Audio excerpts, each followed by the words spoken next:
Boa tarde, 17h30, nossa hora da live de domingo. Tudo bem com vocês? Tudo bem com vocês? É muito bom estar com os amigos.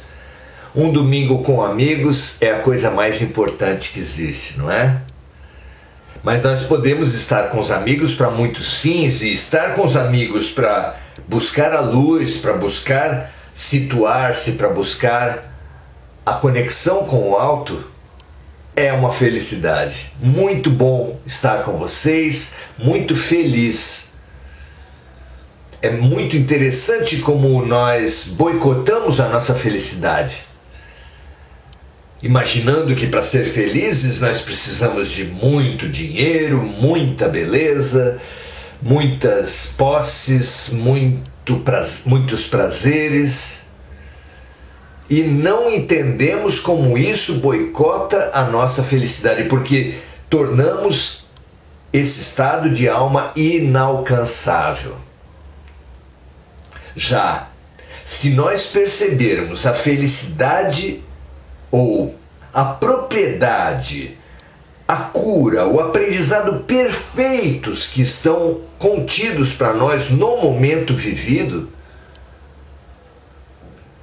nós perceberemos que a verdadeira felicidade, a profunda felicidade, a felicidade consequente, está em aproveitar o momento vivido.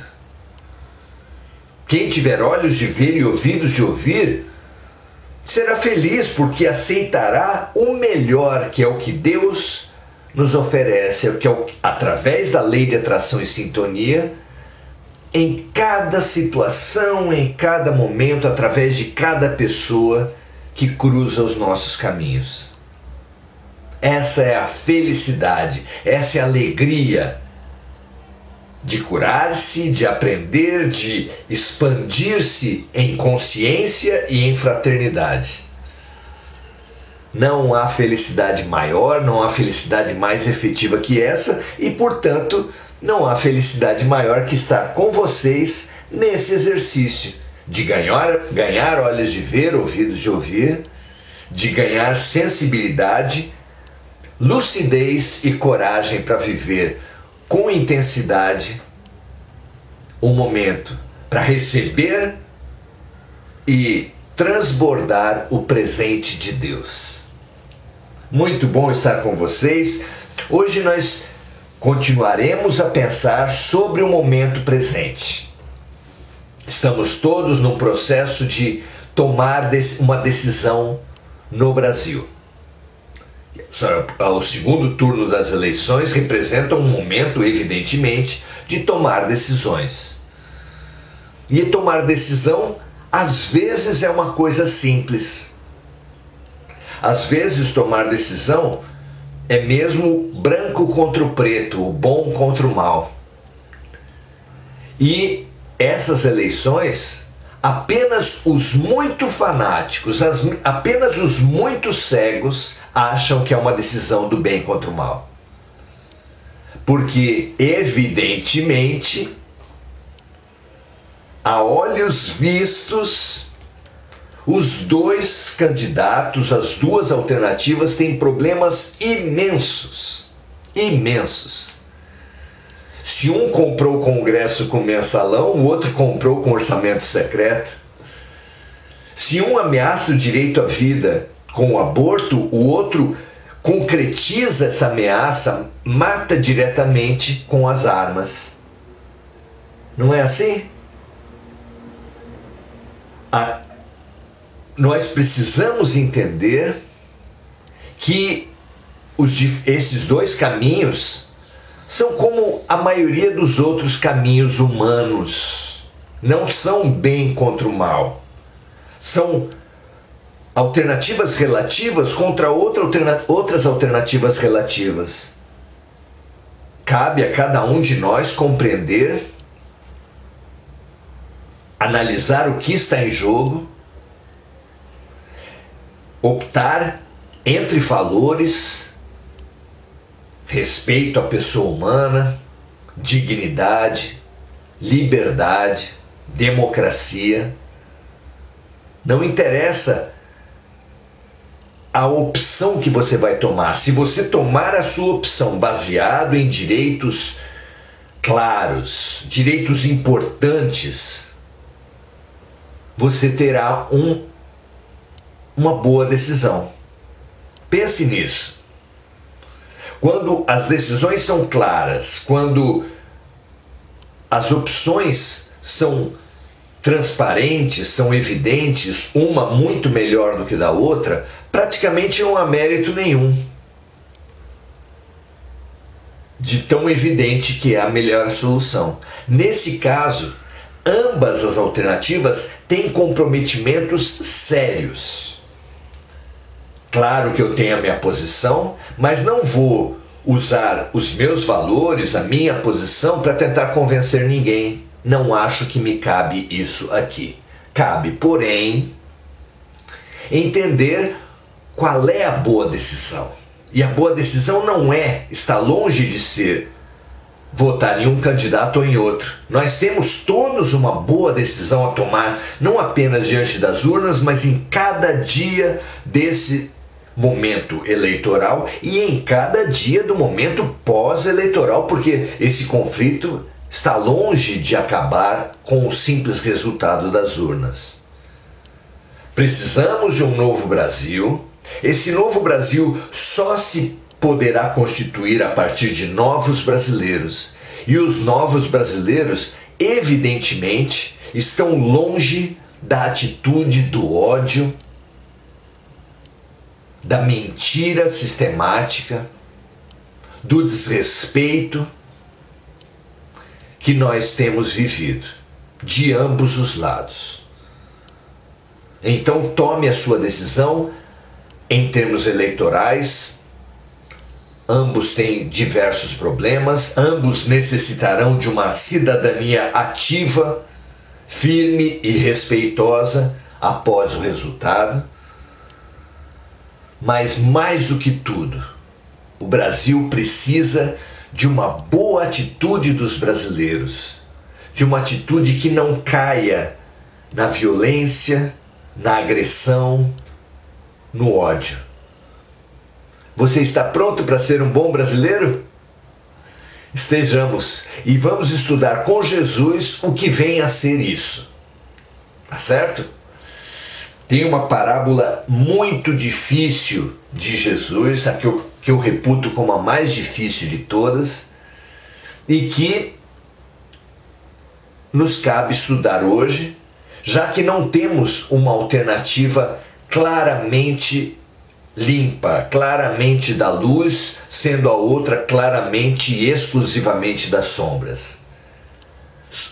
Apenas os fanáticos verão isso, de um lado ou de outro existem fanáticos cegos, e que nós não sejamos esses fanáticos cegos, vejamos as fragilidades da opção que nós tomarmos, vejamos as fragilidades dos outros. São alternativas humanas, comprometidas, seriamente corrompidas. Então, como tomar a melhor decisão? Está aí o nosso tema. Jesus, em Lucas, capítulo 16, ele nos diz assim: Jesus contando-nos uma parábola. Havia um certo homem rico, o qual tinha um mordomo, e este foi acusado perante ele de dissipar os seus bens. Olha que coisa interessante. O mordomo. Quem é o homem rico? Quem é o dono da propriedade? Quem é o dono do Brasil? Por acaso é o presidente? Claro que não. O dono do Brasil é o povo. E o povo aqui pode ser comparado a esse homem rico, porque realmente nós somos ricos, temos um país maravilhoso, o qual tinha um mordomo, e esse foi acusado perante ele de dissipar os seus bens. O mordomo, o que gerencia, o administrador do Brasil, aí sim podemos encaixar no presidente da República, mas ele não é o dono do Brasil. E esse foi então acusado ao dono de dissipar os seus bens, cada um à sua maneira. Ambos os candidatos representam alternativas de mordomos que malversaram, que distorceram, que desviaram a missão de administrar o bem do Brasil. Infelizmente, ambos administraram muito mal o bem-estar dos brasileiros, não é verdade? Vamos ver como continua a parábola. E esse mordomo infiel, e o homem rico, chamando esse mordomo infiel, disse-lhe: que é isto que ouço de ti? Veja se não é interessante se nós, povo, pudéssemos chamar os candidatos a mordomo do Brasil, a administradores do Brasil, e questioná-los: que é isso que nós ouvimos a respeito de ti? Dá contas da tua mordomia, dá contas da tua administração, presta contas a respeito da forma como tens gerido o nosso país. Porque já não poderás ser mais o administrador. E o administrador disse consigo: que farei? Pois que o meu senhor, o povo, me tira a administração? Cavar não posso, de mendigar tenho vergonha. O que deve fazer o mordomo? O que deve fazer aquele que é pego em erro? O administrador que é pego em erro. E aí inclui-se a atitude ideal dos candidatos, porque ambos foram pegos em erro, e da população que os escolheu e que, portanto, também foram pegos em erro. Se ambos os candidatos erraram e se ambos foram eleitos, o erro não é só deles, o erro é também de toda a população brasileira. Então nós fomos pegos em erro junto com um candidato e com o outro. O erro é também nosso. Disse o mordomo: eu sei o que fazer, para que quando for desapossado da mordomia, da administração, me recebam em suas casas. O que devem fazer tantos candidatos, que forem eleitos ou não, o que for eleito e o que não for eleito, e o que devemos fazer nós, que elegermos o nosso candidato ou que não elegermos nosso candidato. Essa é a grande reflexão desse momento. E chamando a si cada um dos devedores do seu senhor, disse ao primeiro: quanto deves ao meu senhor? E ele respondeu: 100 medidas de azeite. E disse-lhe: toma a tua obrigação e, assentando-te já, escreve 50. Quanto devem os administradores infiéis, os mordomos infiéis, que são ambos os candidatos, que malversaram, que administraram tão mal o nosso país? Que devem fazer, que devemos fazer nós que também, votando nele, participamos dessa malversação, dessa péssima administração do país que ambos representam? Chamar os devedores daquele senhor e reduzir as suas dívidas. Então, o grande prejudicado pelas más administrações foi a sociedade. E a única coisa sensata a fazer,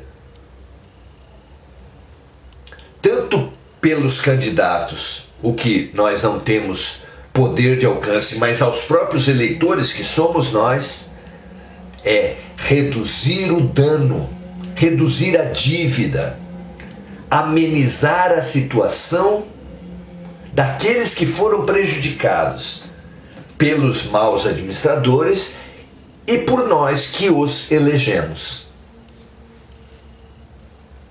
Disse depois ao outro: e tu quanto deves? E ele respondeu: 100 alqueires de trigo. E disse-lhe: toma a tua obrigação e escreve 80. E louvou aquele senhor o injusto mordomo por haver procedido prudentemente, porque os filhos deste mundo são mais prudentes na sua geração do que os filhos da luz. Veja se não é uma parábola cheia de ensinamentos fantásticos. E eu vos digo: granjeai amigos com as riquezas da injustiça, para que quando estas vos faltarem, vos recebam eles nos tabernáculos eternos. Priorizemos a amizade, a fraternidade, a compaixão, o serviço. Façamos favores, sirvamos nesse momento, diminuindo os prejuízos causados por nós e pelos nossos candidatos. Porque sim, fomos nós que escolhemos, muito provavelmente, através do nosso voto em um ex-presidente e no atual presidente, fomos nós que votamos neles e nós somos corresponsáveis por todos os seus erros. Portanto, só nos cabe, para limpar, para emancipar, para nos libertar das responsabilidades, das culpas que angariamos, do karma que angariamos por tê-los eleito, só nos cabe amenizar, diminuir, atenuar o sofrimento daqueles que foram mais prejudicados pelas más gestões do Brasil. Quem é fiel no mínimo também é fiel no muito. Quem é injusto no mínimo também é injusto no muito. Pois se nas riquezas injustas não fostes fiéis, quem vos confiará as verdadeiras? Se nós não formos capazes de reconciliar, de servir, de atenuar, de retificar os nossos erros, como poderemos nos candidatar aos acertos, às situações boas? Primeiro precisamos limpar. Ninguém pode fazer uma nova empresa estando afundado em dívidas com relação a uma empresa anterior. Ora, limpa-te primeiro dos erros passados e ganha crédito para novos empreendimentos. Não parece claro? E se no alheio não fostes fiéis, quem vos dará o que é vosso? Nenhum servo pode servir a dois senhores. Entendam, meus amigos, ninguém pode se dizer cristão odiando. Ninguém pode se dizer cristão mentindo, compartilhando mentiras, idolatrando seres humanos. Ninguém pode se dizer cristão com essa atitude tão predominante à esquerda e à direita no Brasil hoje. O cristão, tomando a sua decisão agora nesse segundo turno, isso é parte da sua responsabilidade com o país, mas a parte mais importante é atuar no Brasil como cristão. Ou seja, com a promoção da verdade, do respeito ao outro, da máxima dedicação ao serviço, à fraternidade, à compaixão. Quem quiser ser o maior, seja aquele que mais servir. Foi o que ensinou e exemplificou Jesus Cristo.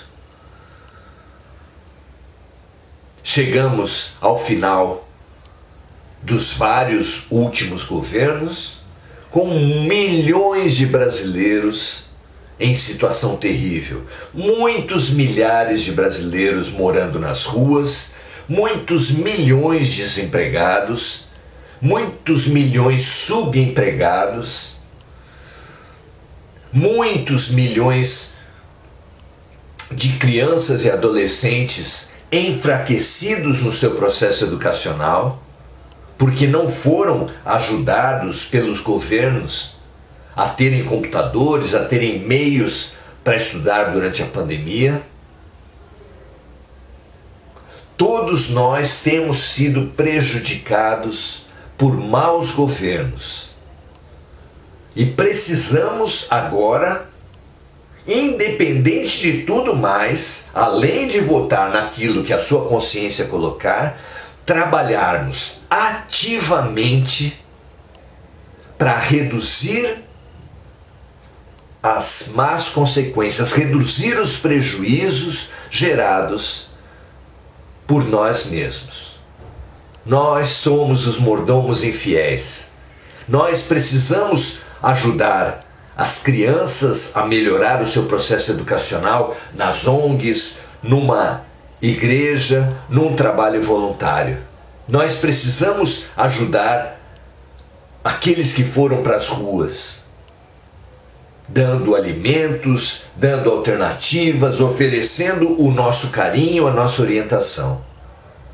Nós precisamos ajudar os idosos, os enlutados, os sequelados pela Covid. Nós temos uma multidão de necessitados para ajudar. Jesus deixou muito claro qual é o cerne da sua doutrina, como se expressa a doutrina de Jesus na prática, ao dedicar-se à lavagem dos pés dos discípulos no seu último encontro. É o serviço compassivo o que nos faz cristãos. Vós sereis reconhecidos pelo amor que tiverem uns pelos outros, amai-vos uns aos outros como eu vos amei. Essa seja a nossa divisa, essa seja a nossa lucidez, para muito além das ideologias que disputam a direção de nossas vidas, entreguemos a direção das nossas vidas à ideologia do amor, que é muito melhor do que as duas ideologias em jogo. Que a ideologia do amor, que o líder Jesus Cristo estejam na direção de nossas vidas e não seres humanos falhos, corrompidos, distorcidos como esses dois que se nos apresentam. O que você acha disso? Não é a grande decisão para todos nós tomarmos? Muito mais que escolhermos entre esquerda ou direita, escolhamos o serviço, escolhamos a fraternidade, escolhemos a compaixão como grande caminho para chegarmos até o amor. Como dito e exemplificado por Jesus, façamos ao próximo o que gostaríamos que o próximo fizesse a nós mesmos. Essa é a grande decisão. Não entre esquerda e direita, mas entre o egoísmo e o amor. Ninguém se iluda. Quando morrermos, quando nossa consciência, quando nossos anjos de guarda, quando o alto, quando a luz nos for avaliar se nos portamos bem nessa vida ou não, ninguém vai perguntar: você votou em Lula ou em Bolsonaro? Eles vão nos perguntar se, dizendo-nos cristãos, seguimos o Cristo. E não tenhamos dúvida, porque Jesus não deixou dúvida. O sentido da vida é amarmos como Jesus amou. E se é claro que estamos ainda imaturos para uma atitude como a do nosso grande irmão Jesus, estamos prontos, sem dúvida nenhuma, a percebermos os convites de amor da vida, a ouvirmos os chamamentos de serviço e de compaixão que a vida nos faz a todo momento, dentro de casa, dentro do casamento, na rua, no trânsito, na vizinhança, no trabalho. A todo momento somos chamados ao serviço, à compaixão e ao amor. Que a nossa decisão, que vejamos em cada situação da vida uma urna e votemos, façamos votos práticos, efetivos, em direção ao serviço, à compaixão e ao amor. Esses são os nossos votos, para você e para mim, que nós votemos certo, para muito além das urnas eletrônicas, na urna do nosso coração, na urna do coração daqueles que nos cercam. Sejamos fraternos, amemos a cada dia um pouco mais, sirvamos colocando-nos no lugar dos outros, para muito além das ideologias humanas que disputam nossas vidas, mas que nenhuma delas merece que entreguemos a direção. Digamos com Jesus, como temos feito desde crianças: seja feita a vossa vontade, assim na terra como no céu. Um prazer estarmos estudando juntos, nos limpando juntos e nos reorientando juntos. Vamos lá? Primeira meia hora da nossa live de domingo dedicada a esse exercício de reflexão, de limpeza, de reorientação de todos nós, seguidos de um momento de serviço à coletividade, de serviço à humanidade, hoje de serviço mais especificamente do Brasil, mas que certamente serve a toda a humanidade da Terra, envolvida também em guerras, nas suas próprias disputas, nas suas próprias opressões. E sirvamos pelo nosso coração, pelo nosso pensamento. Peguemos esse patrimônio que nós geramos hoje, de lucidez e de coragem, e para muito além de entregarmos nossas vidas na direção de homens, sejam uns ou sejam outros, tenhamos a coragem de entregar nossas vidas na direção do amor. Que o amor nos dirija. Quando dizemos que Deus esteja convosco, digamos uns aos outros que o amor esteja na direção da sua vida, da nossa vida, do nosso país. Que assim seja. Então imaginemos agora, com Francisco de Assis, um trabalho de limpeza, de higienização, de reciclagem do lixo espiritual, do ódio, da amargura, da mentira que domina o Brasil nesse momento, que domina os nossos corações nesse momento, fazendo uma limpeza assim na coletividade quanto dentro de nós, porque é dando que se recebe. Então, Senhor, fazer de cada um de nós que ouve essa live ao vivo, em gravação, em qualquer momento, um instrumento da tua paz. Onde houver ódio, em nós e à nossa volta, que Deus recicle esse ódio e que nós espalhemos o amor. Onde houver ofensa dentro de nós e à nossa volta, que o amor transforme, transmute e nós espalhemos o perdão, força maravilhosa de renovação de indivíduos e coletividades. Onde houver discórdia, no eu ou no outro, que Deus recicle e que todos espalhemos a união, bem precioso, imprescindível para o novo Brasil. Onde houver dúvida em nós e nos outros, que o amor transforme, o amor direcione, o amor firme a nossa convicção e nós espalhemos a fé. Onde houver erro em nós e nos outros, que o Deus transmute e nós espalhemos a verdade. Onde houver desespero em nós e no mundo, que seja reciclado e espalhado